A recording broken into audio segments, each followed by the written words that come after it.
about destroyed in just an hour is pretty difficult. A fire in an apartment above her shop on July 4th sent smoke and water down below, ruining her hand-built furniture and cafe bar. The largest damage was the water damage. Books are made of paper. You and a friend salvaged what books they could, but it wasn't much. They had a couple thousand before.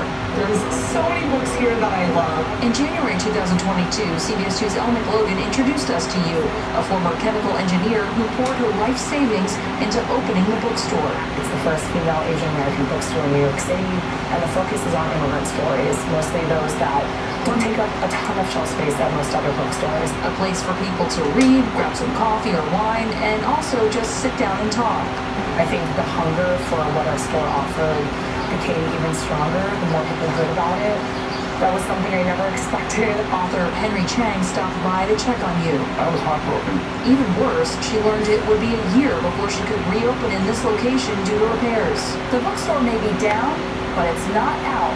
When this happened, that people really came out. More than 6,000 have donated money. Asking for the minimum of what it would take for us to stay open for a year, and I think we reached our goal within 4 hours, and now we more than doubled our goal. Yu says she can continue paying her employees, plans to hold pop-ups, and find a temporary location in Chinatown. This was devastating, and it was very hard. But to see the outpour of love and support for a very tiny store, we're maybe even 1,000 square feet, and I didn't know if this dream was going to be anything that anyone cared about. The fire was a plot twist. The generosity of others gives the store a new chapter. In Chinatown, Alice Gaynor, CBS 2 News.